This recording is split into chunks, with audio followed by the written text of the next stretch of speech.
자, 오늘 하나님 말씀은 마가복음 10장 46절부터 52절까지의 말씀입니다. 마가복음 10장 46절에서 52절 말씀.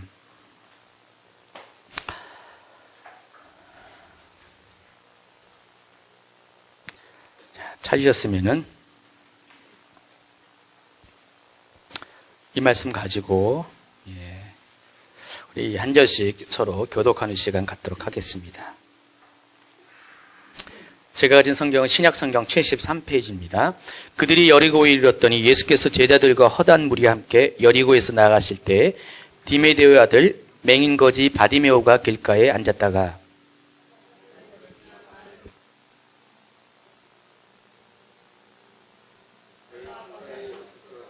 많은 사람이 꾸짖어 잠잠하라 하되 그가 더욱 크게 소리질러 이르되 다윗의 자손이여 나를 불쌍히 여기소서 하는지라.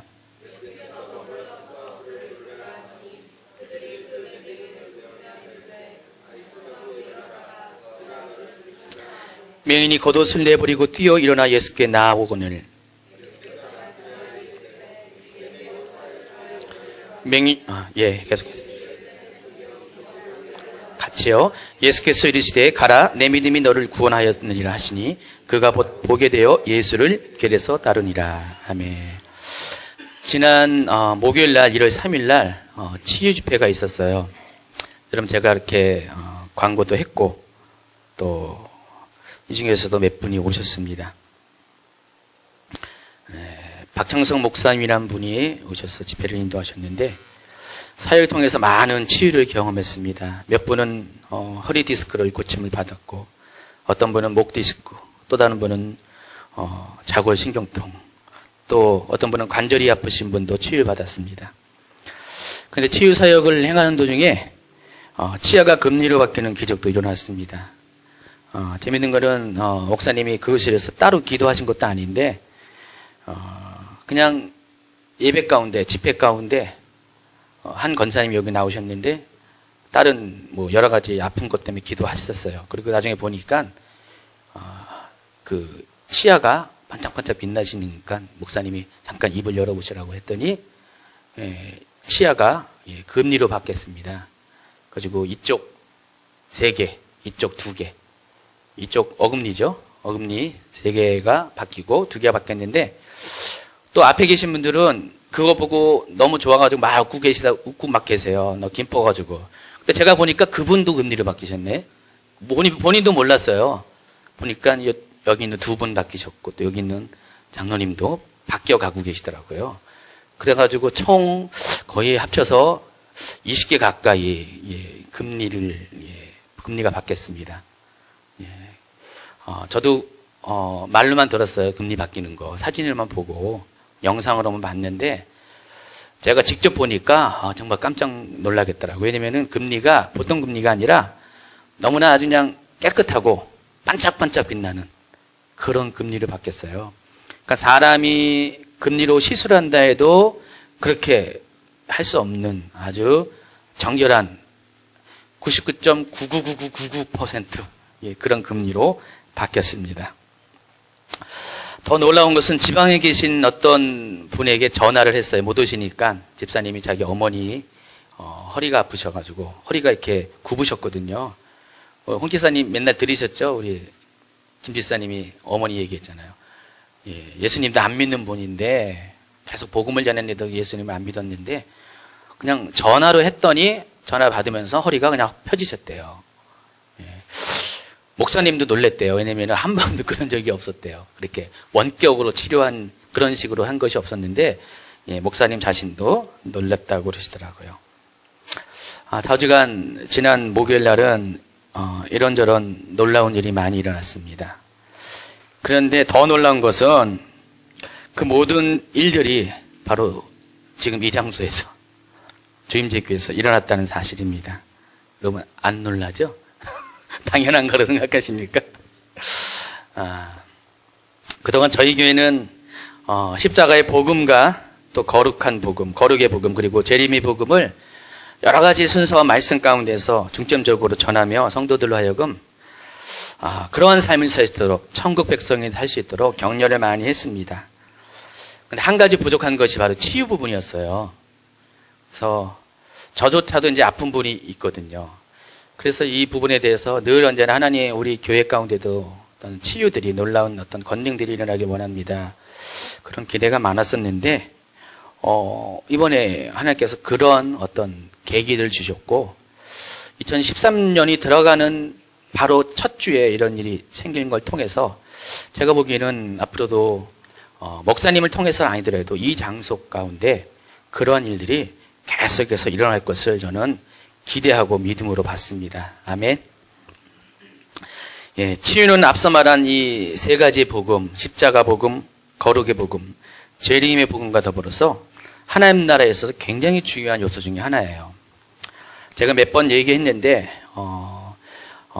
제가 원래 속했던 교단이 있는데 성결교단이었어요. 제가 거기서 학부과정을 공부했는데 이 성결교는 우리가 알고 있는 장로교나 감리교나 뭐 침례교나 구세군이나 이런 교파 교단과는 달리 한국에서 자생한 교단이에요. 외국에서 들어온 교단이 아니라 한국에서 시작한 교단입니다. 그렇기 때문에 처음에는 뭐 이상한 소리도 들었지만은 그렇지만은 성결교가 벌써 100 몇십 년의 전통을 갖고 있는데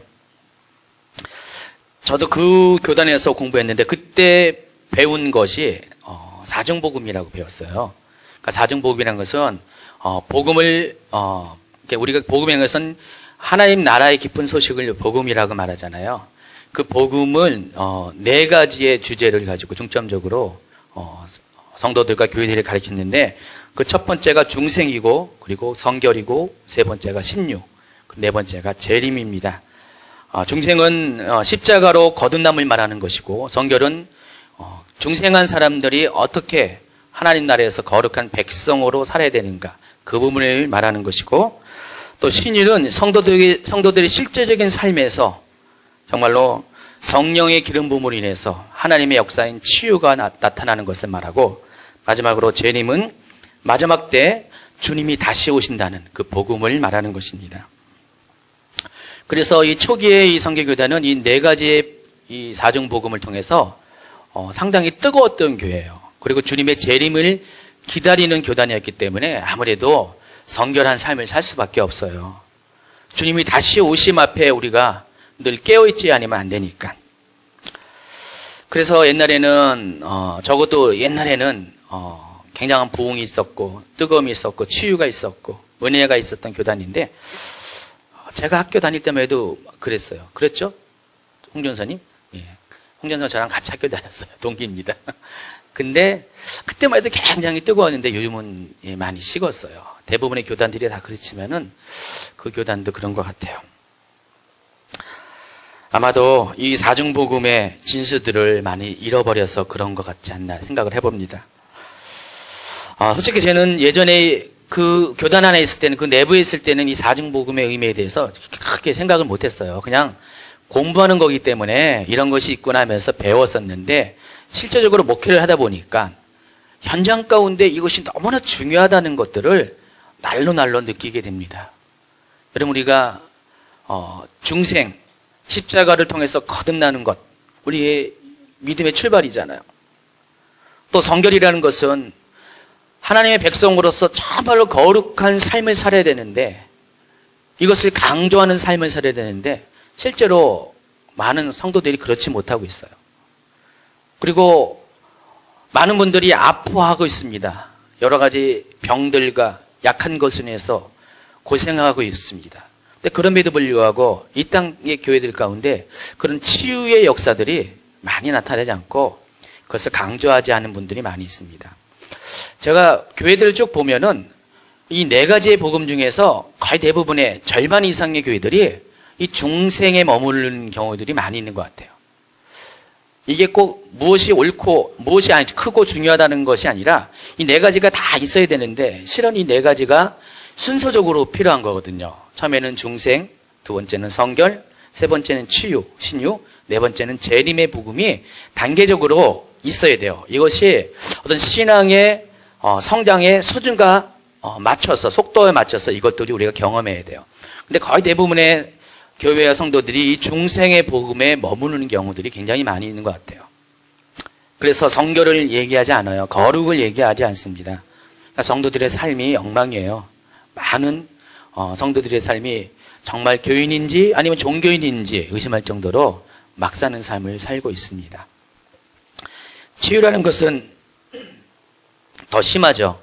그러다 보니까 심지어는 어떤 분들은 좀 보수적이고 좀 딱딱한 분들 중에는 성령의 역사는 이미 초대교회 그 시대에 멈춰버렸다. 끝났다.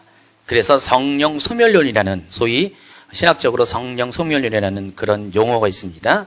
그것을 주장하면서 지금은 성령께서 역사하는 시대가 아니라고 그렇게 가르칩니다.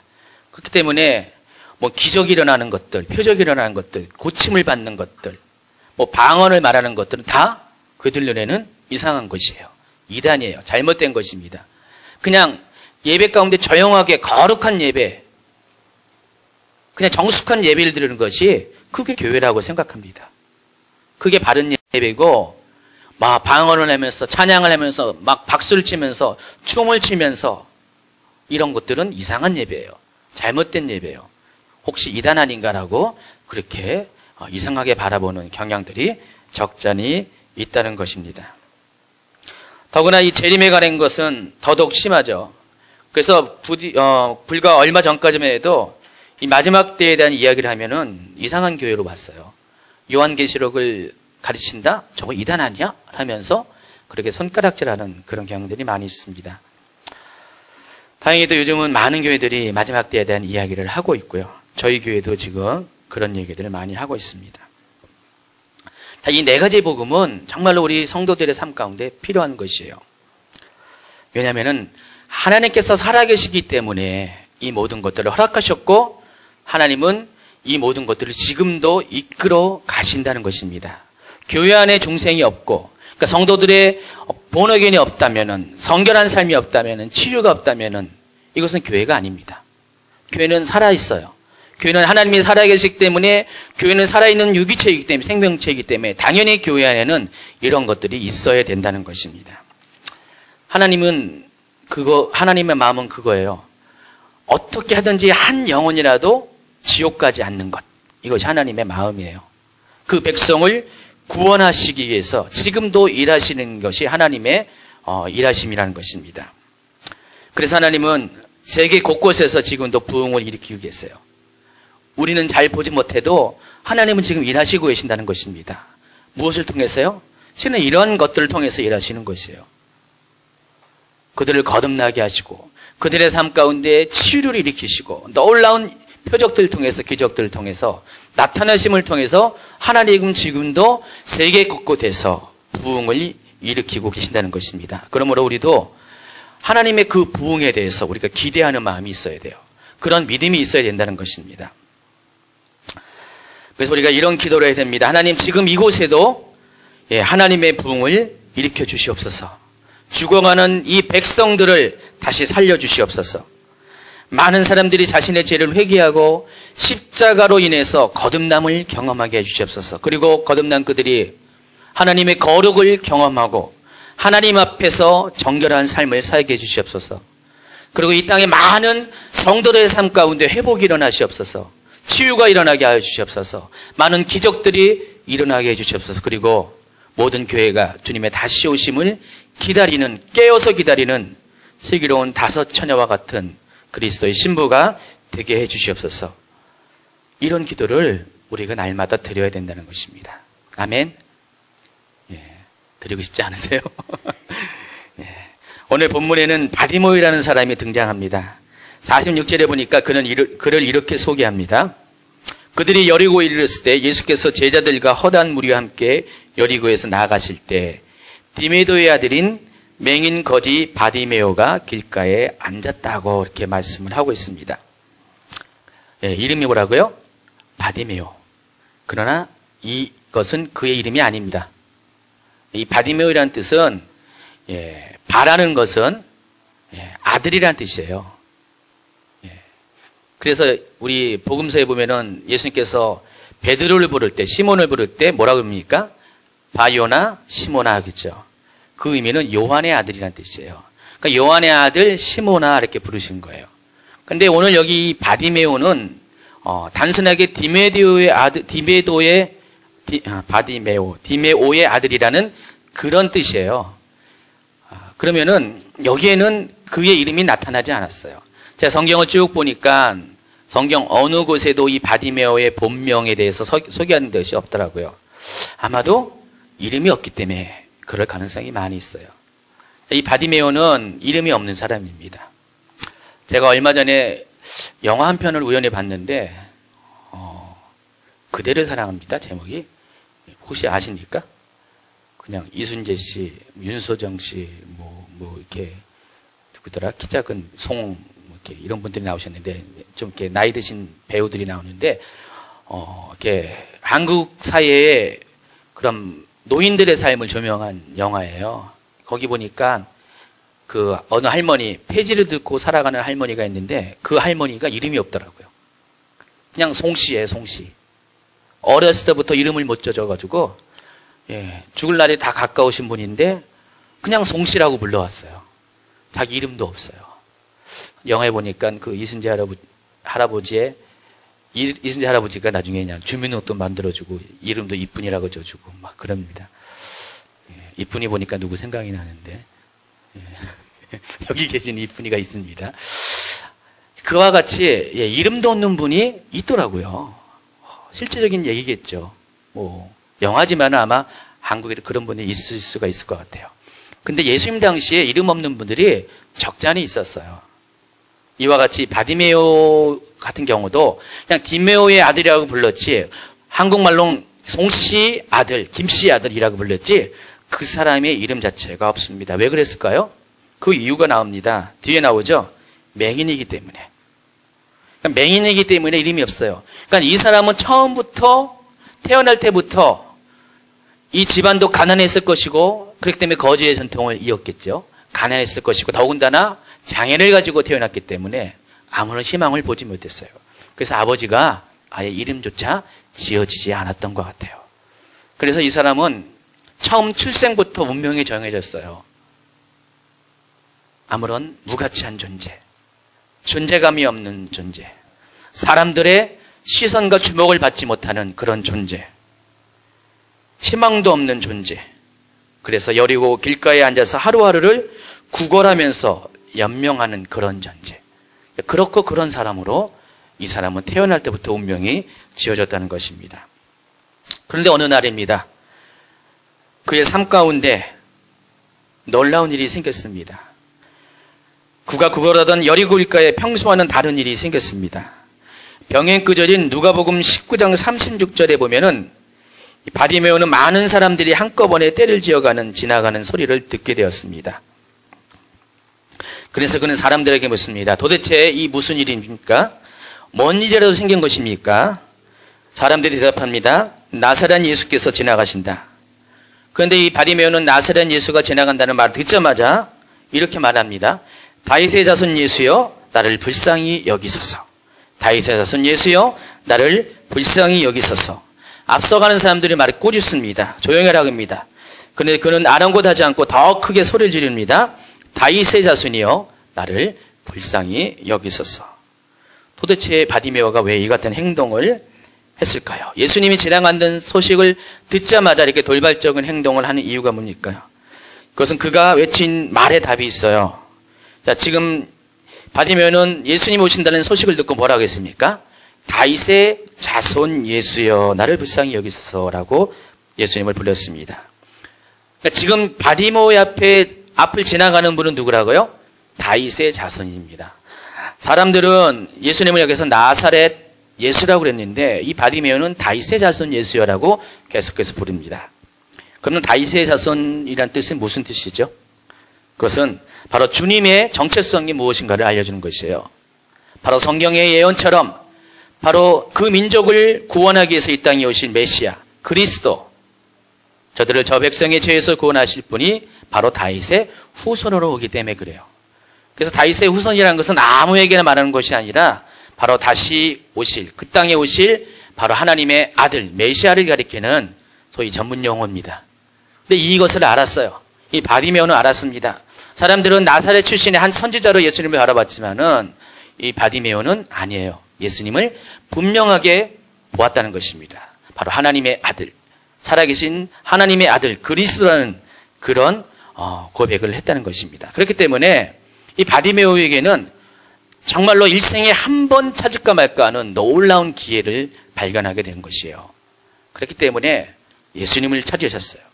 살아계신 하나님이신 그리스도의 이름을 불렀습니다. 다윗의 자손 예수여, 다윗의 자손 예수여. 아무리 말려도 계속해서 소리치고 소리쳤다는 것입니다. 그렇다면 바디메오가 왜 그토록 다윗의 자손이신 예수님을 만나기를 원했을까?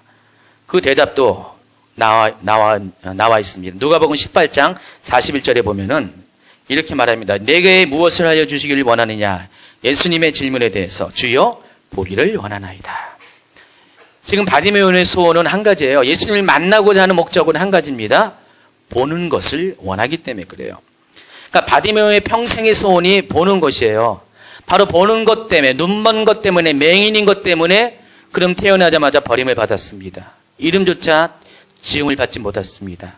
사람들에게 관심을 받지 못했습니다. 가장 천하고 낮은 자리에서, 가장 구석진 자리에서, 여리고 길가에서 구걸하면서 하루하루를 아무런 의미 없이 살아가는 인생을 살았습니다. 그러니까 바디메오에게 보지 못한다는 그것은 그의 눈뿐만 아니라 인생 전체를 암흑 속에 이끄는 그런 요소였습니다. 그런데 다윗의 자손이신 예수님이 바로 자기 앞에 지나간다는 그 소식을 들었을 때 그것은 너무나 기쁜 소식이에요. 복음이에요. 놀라운 일이라는 것입니다. 그렇기 때문에 지금이 기회였어요. 지금이 아니고서는 예수님을 만날 수 없기 때문에.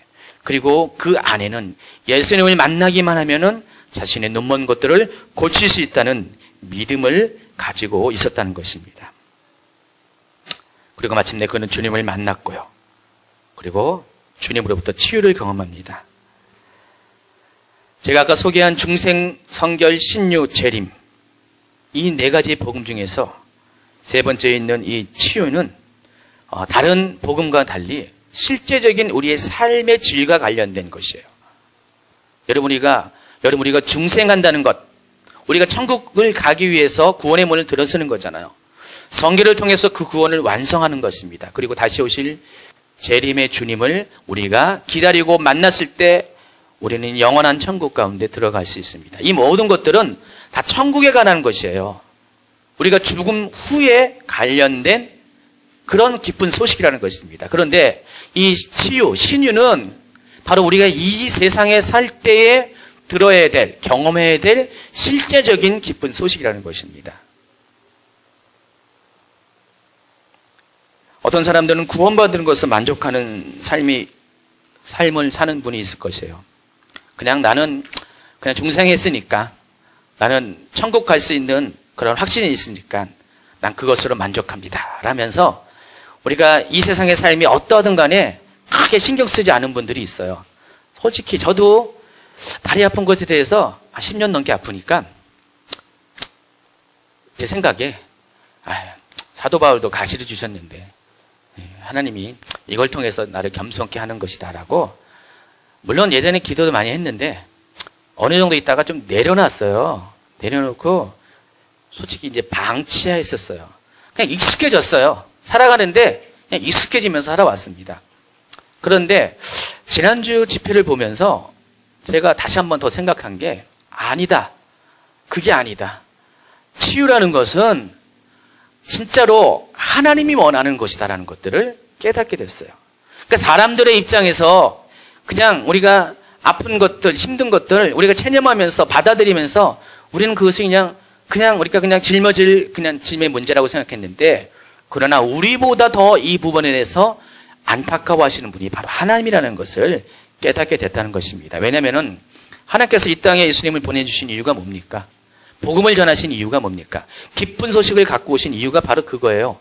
우리의 영혼을 구원하고 우리 다시 오실 주님을 맞이함으로써 천국 가게 하는 것이고, 그리고 그 안에는 실제적인 우리의 삶 가운데 삶의 질을 저해하는 우리 아픔의 문제에 대해서 주님이 관여하기를 원하신다는 것입니다. 아파하는 것은 주님의 뜻이 결코 아니라는 것입니다. 여러분이 가난하고 저주 가운데 있는 것 결코 주님이 원하시는 것이 아니라는 것입니다. 마태복음 7장 11절에 이런 말씀이 있어요. 예수님께서 우리에게 기도를 가르치시면서 너희가 악한 자라도 좋은 것으로 자식에게 줄 줄 알거든 하물며 하늘에 계신 너희 아버지께서 구하는 자에게 좋은 것으로 주시지 않겠느냐. 하나님의 마음이 그렇다는 것이에요. 하나님은 악한 자라도, 이 세상에 악한 자라도 자식에게 좋은 것을 주는 것이 인지상정인 것처럼 하나님의 마음은 더 좋은 것, 가장 좋은 것으로 우리에게 주시기를 원한다고 말씀하십니다.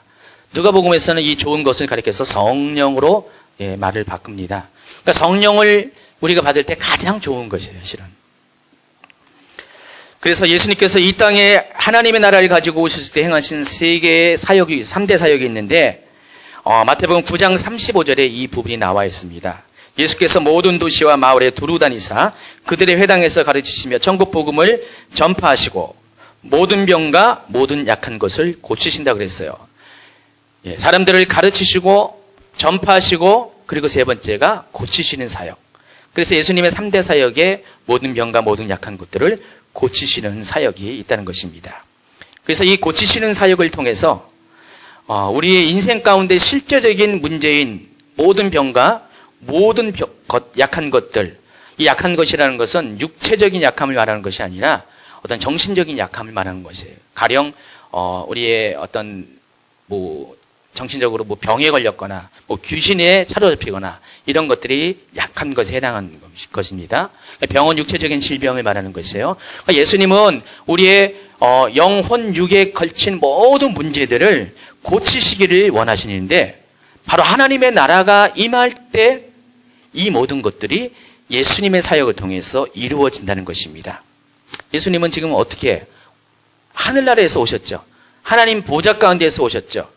하늘에 있는 천국을 가지고 이 땅에 내려오셨어요. 그래서 예수님이 이 땅에 내려오신 목적 자체가 뭐냐면은 천국을 이 땅 가운데에서 소개하기 위해서 이 땅에 오셨다는 것입니다. 그래서 이 천국 가운데는요, 바로 하나님과의 만남, 친밀감도 있지만은 실제적으로 천국에서 있는 그대로의 삶, 거기는 슬픔도 없고요, 질병도 없습니다, 죽음도 없습니다, 아픔도 없습니다. 그러한 삶을 우리도 살 수 있도록 주님은 그러한 복음을 가지고 이 땅에 내려오셨다는 것입니다. 그렇기 때문에 이 치유라는 것은 주님의 사역 가운데서 가장 중요한 뼈대 중에 하나고 하나님의 관심 중에 하나라는 것입니다. 하나님은 이 땅에 고통과 질병이 있기를 원하지 않습니다. 비록 이 땅에 사탄의 지배를 받기 때문에 그것으로 인해서 고통과 아픔이 있지만은 이제 주님이 이 땅에 천국을 갖고 왔을 때 그 모든 것들이 회복되고 사탄의 나라가 쫓겨갈 때 바로 하나님이 주시는 이런 치유들이 일어나게 된다는 것입니다. 치유는 두 가지 차원의 치유가 있어요. 육신을 치유하는 치유와 영혼의 치유가 있습니다. 그런데 대부분의 사람들은 오직 육신의 치유에만 관심이 있습니다. 그러나 주님은 달라요. 두 가지 치유에 다 관심이 있습니다. 정확히 이야기하자면은 그 순서에 있어서 주님은 영혼의 구원을 더 우선하게 생각을 하세요. 오늘 본문을 보세요. 본문의 51절에 보면은 내게 무엇을 하여 주기를 원하느냐. 예수님이 바디메오에게 질문을 했죠. 그때 바디메오는 뭐라고 했습니까? 보기를 원합니다. 그런데 이 대답에 대해서 주님의 답변이 뭡니까? 그래, 내가 너를 보게 할 것이다. 이렇게 답하지 않았어요. 어떻게 보면 동문서답이었어요. 내 믿음이 너를 구원하였다. 보기를 소원하는 바디메오의 요청에 대해서 주님은 보게 해줄 것을 약속하지 않고 오히려 다른 얘기합니다. 내 믿음이 너를 구원하였다. 다시 말해서 영혼의 구원의 영역을 말씀하세요. 그러나 이 예수님의 답변 안에는 두 가지 모두에 대한 답이 들어있다는 것입니다. 왜냐하면 우리가 병든 이유가 무엇인지 알면은 예수님의 답변에 대해서 우리가 이해할 수 있다는 것입니다. 특별한 경우를 제외하고는 이 특별한 경우는 요한복음 9장에 있는 것처럼 하나님의 영광을 위해서 하나님의 하시는 일을 나타내고자 하는 그런 특별한 이유를 제외하고서는 모든 질병의 원인에는 죄와 상처의 문제가 있어요. 그러면 우리가 아파하는 이유는요, 죄를 지을 때 질병이 찾아옵니다. 또 한 가지는 우리에게 상처가 생길 때 그 상태를 통해서 질병이 찾아옵니다. 그 때문에 질병의 문제는 거의 대부분이 이 죄와 상처의 문제라는 것입니다. 그리고 이것 때문에 죄로 인한 결과인 죽음을 맞이하게 되고 또 이것으로 끝나는 것이 아니라 죽어서도 지옥에 가게 된다는 것입니다. 구원이라는 것은 어떤 의미냐? 죄인을 의인되게 만드는 것이에요. 죄인의 자리에서 의인의 자리로 옮겨지게 하는 것이 구원이라는 것입니다. 그런데 단지 구원이 죽어서 천국 가는 것으로 끝나는 것이 아니라 예수님이 여기서 말씀하신 이 구원은 살아서도 우리가 천국을 경험하게 하는 것. 이것이 예수님이 말씀하신 구원이라는 것이에요. 그래서 구원의 개념 안에는 육신의 구원도 포함되어 있다는 것입니다. 그러니까 주님의 뜻은 우리의 영과 혼과 육이 온전케 되기를 원하는 것이에요. 그러니까 이 땅에서조차도 우리가 천국에서의 삶처럼 영혼 육이 하나님 앞에 거룩하고 흠없이 온전하게 살길 원하는 것이 주님의 뜻이라는 것입니다. 그렇기 때문에 우리가 영혼의 구원을 받으면은 자연적으로 따라오는 것이 육신의 구원도 받게 되는 것이에요. 우리가 하나님이 주시는 천국을 우리의 마음과 우리의 의지로 받아들일 때 우리 안에 천국이 임하게 되면은 자동적으로 우리의 육신 가운데 지배하고 있는 하나님의 사단의 나라가 떠나가게 된다는 것입니다. 그렇기 때문에 예수님께서 마가복음 10장 52절에서 이렇게 말씀하세요. 예수께서 이르시되 내 믿음이 너를 구원하였느니라 하시니 그가 곧 보게 되어 예수를 길에서 따르니라 그랬어요. 그러니까 내가 너를 구원하였다고 선포하는 그 순간에 바로 보는 일의 역사가 일어나게 됐다는 것입니다. 그렇기 때문에 예수님은 보기를 원한다는 그 바디모의 요청에 대해서 직접적으로 내가 보게 될 것이라는 그 육의 차원의 구원만 얘기한 것이 아니라 바로 전인적인 구원을 선포했을 때 이 육신의 구원은 자동적으로 따라오게 된다는 것입니다. 다시 말해서 사람의 관점은 오직 자기의 눈에 보이는 그 것들, 아픔과 질병에 대한 고침만을 원하였지만은 우리 주님의 마음은 그것은 기본이고 뭐라고요? 더 근원적이고 더 깊은 차원의 더 근본적인 그런 영혼의 구원까지도 주님은 바라보셨다는 것입니다. 또 49절에 보면은 바디메오 외침을 들은 주님이 멈춰서는 장면이 나옵니다. 그리고 사람들을 시켜 예수님은 바디메오를 부릅니다. 근데 주님이 자기를 부르신다는 말을 들은 바디메오의 행동에 대해서 우리가 한번 주목을 하셔야 됩니다. 한번 읽어보시면은 50절입니다. 맹인이 겉옷을 내버리고 뛰어 일어나 예수께 나왔다 그랬어요.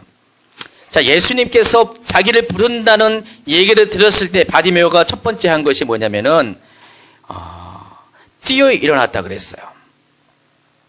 여러분, 뛰어 일어난다는 것이 어떤 느낌이냐면요, 저희 집에 강아지가 있습니다.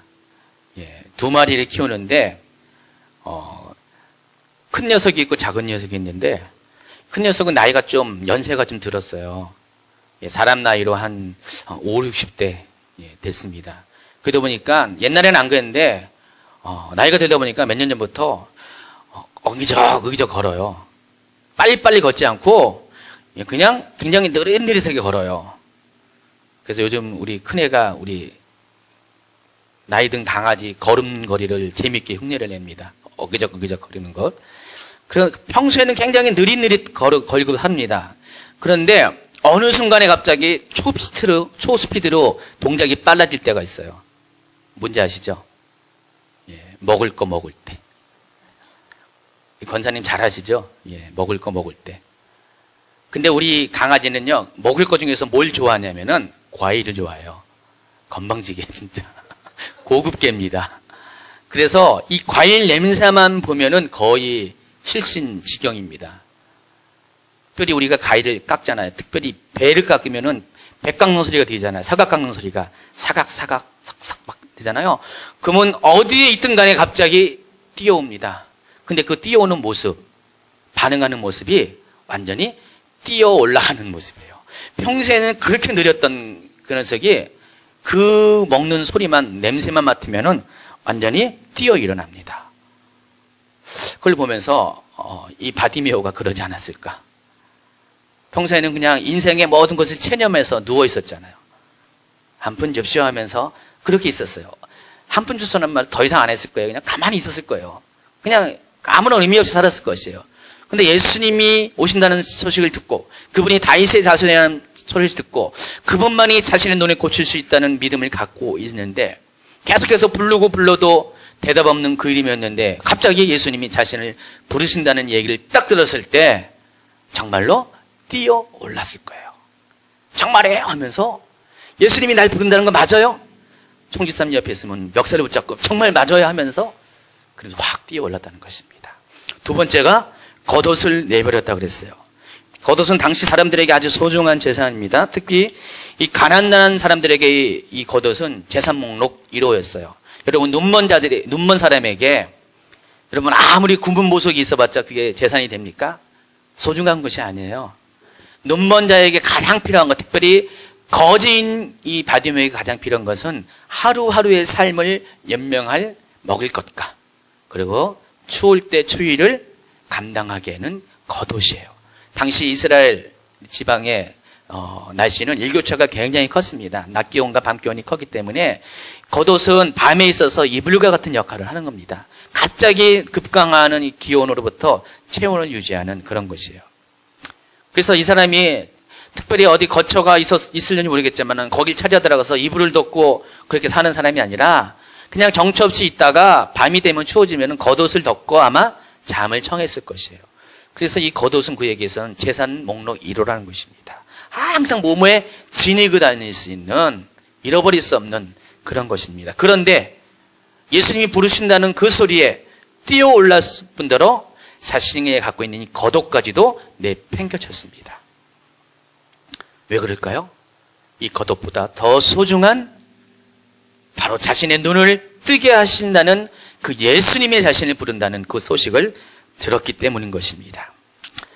자, 우리에게 지금 갖고 있는 소중함이 뭔지 모르겠어요. 여러분 각자에게 어떤 분은 돈, 어떤 사람은 가족, 어떤 사람은 명예, 어떤 사람은 자신이 살아온 모든 그런 스펙들이 다 겉옷과 같이 소중한 것일지 모르겠습니다. 그런데 우리가 하나님을 만날 때는 정말로 전심으로 하나님을 만날 때는 주님이 여러분을 부르시는 그 순간 그 소식을 들을 때 우린 바디메와 같은 행동이 필요해요.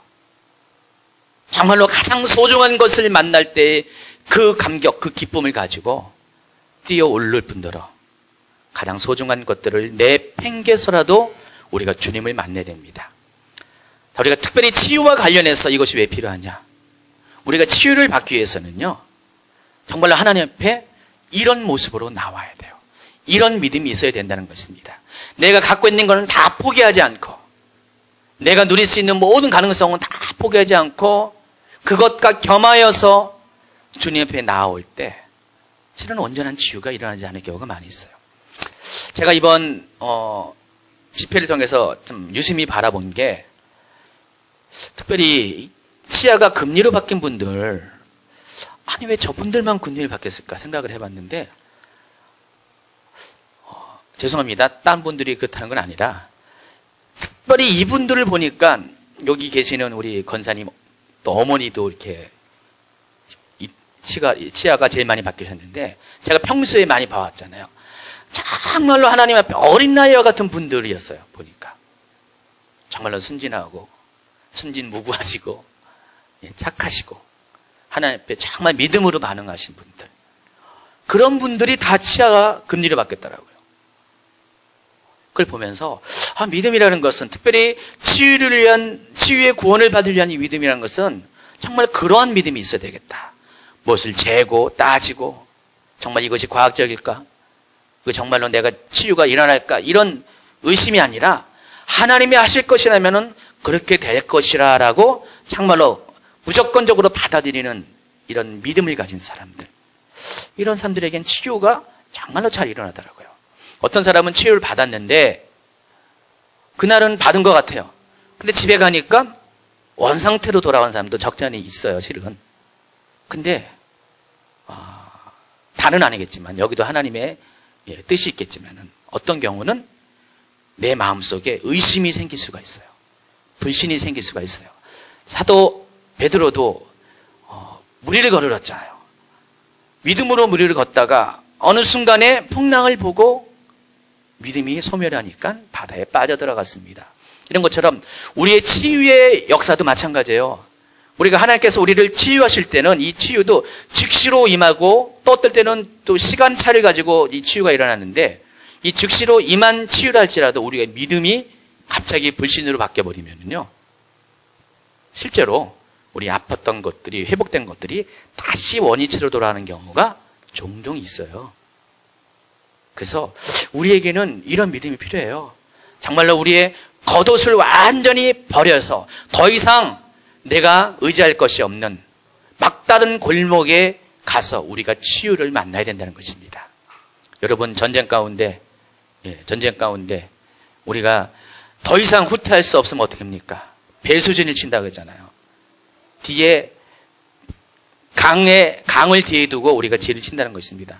후퇴하면은 갈 데가 없어. 더 이상 강에 빠져 죽어야 돼요. 갈 곳이 없어요. 우리가 하나님을 만나는 것은 그런 배수진이 필요해요. 이것이 믿음이라는 것입니다.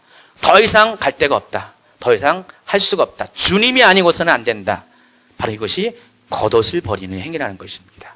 바디메오는 그런 믿음을 갖고 있었어요.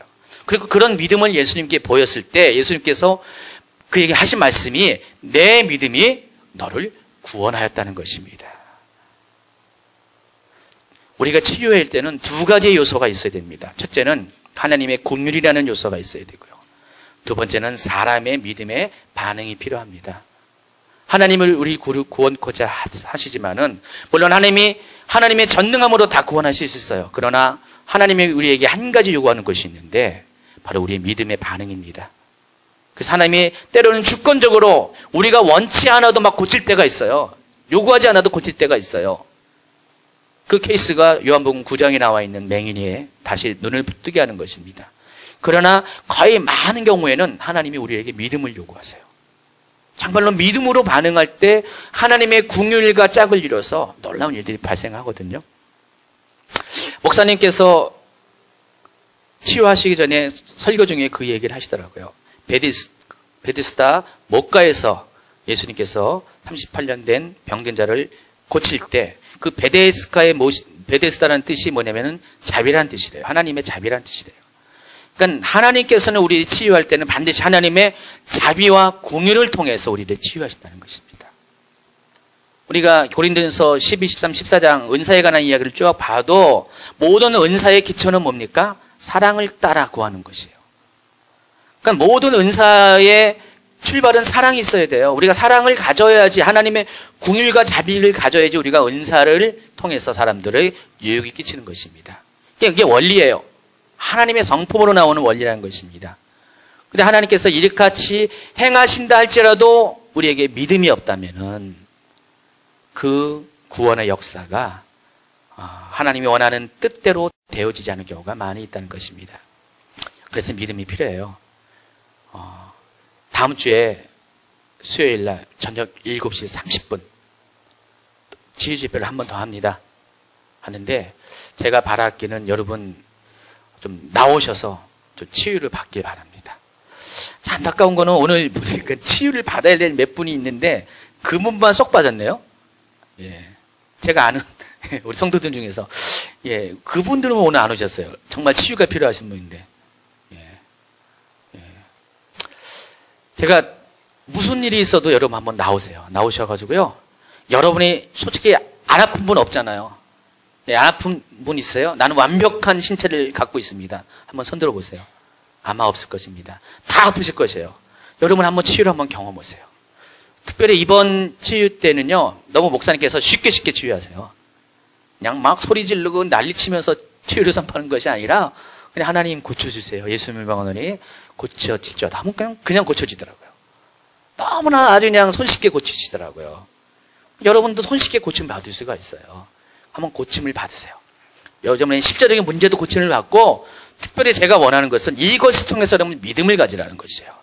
정말 지금도 하나님이 살아계시는 분이시구나. 그동안 피상적으로 종교적인 삶을 산 것이 아니라 살아계신 하나님의 역사를 체험할 때 여러분의 삶 가운데 뭔가 획기적인 변화가 있다니까요. 그래서 믿음이 없어서 우리가 행하지 못한 여러 가지 잘못된 것들, 불신앙의 생활을 청산할 수 있는 좋은 기회가 된다는 것입니다. 여러분 한번 경험하시기 바랍니다. 이제 말씀을 마칩니다. 예.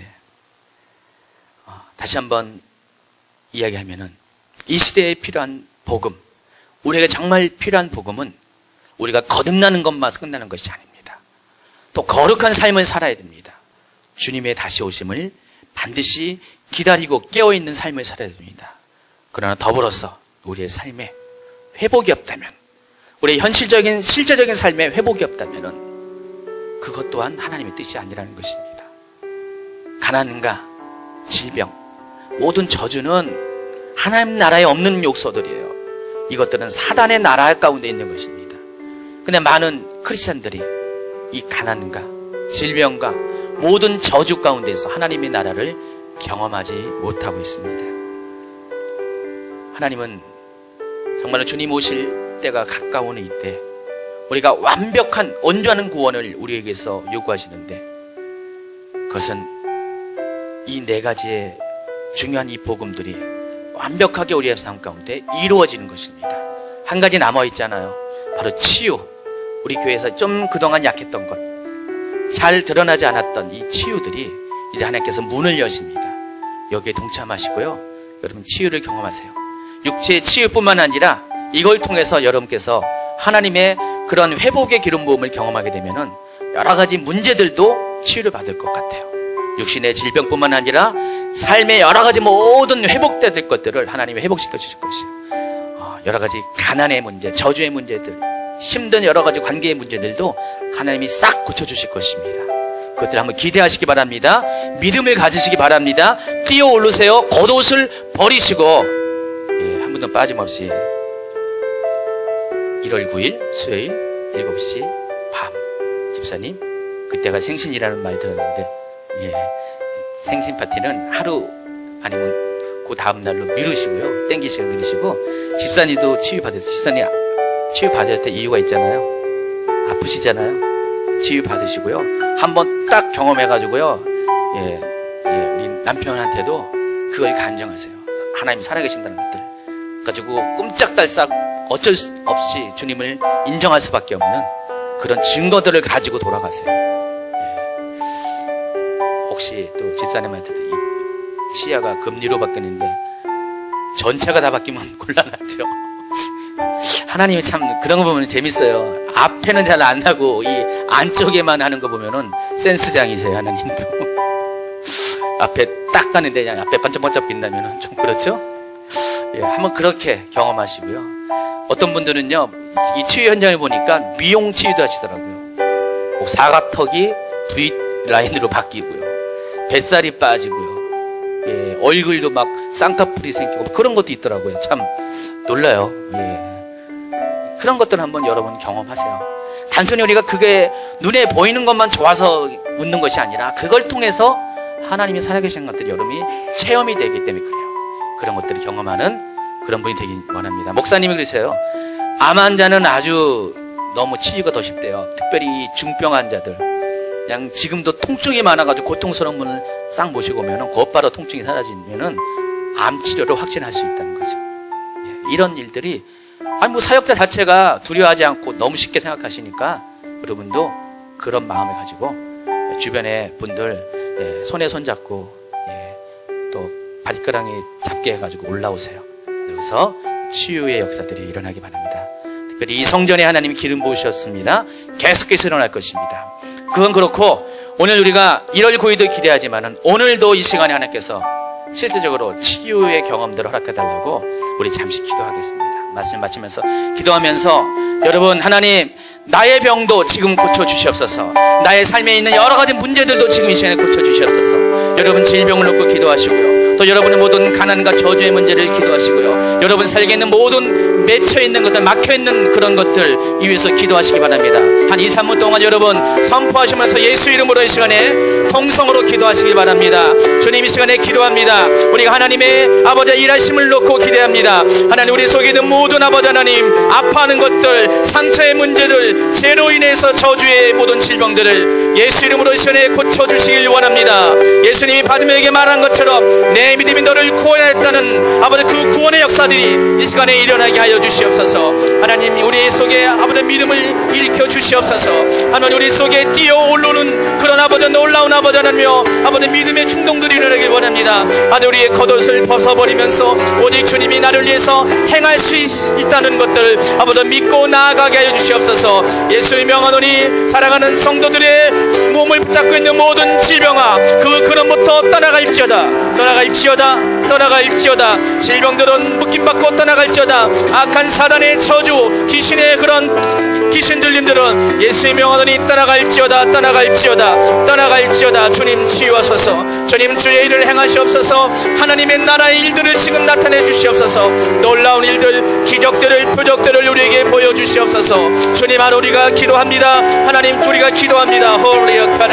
여러분 아픈 곳에 손을 놓고 기도하시고 특별히 약한 부분들이 있으면은 하나님께서 나에게 지금 치료를 경험하실 것이라고 믿음으로 이 시간에 믿고 기도하시길 바랍니다. 여러분 스스로 선포하세요. 예수 이름으로 예수의 피로 여러분 선포하시기 바랍니다. 예수 이름으로 올레키리아 카나레리아 사카라라 올레카라레리아 사카라 왼쪽 무릎 고관절의 모든 정상으로 돌아올지어다. 고관절의 모든 아픈 것들은 정상으로 돌아올지어다. 무뎌진 신경들은 회복될지어다. 예수 이름으로 회복될지어다.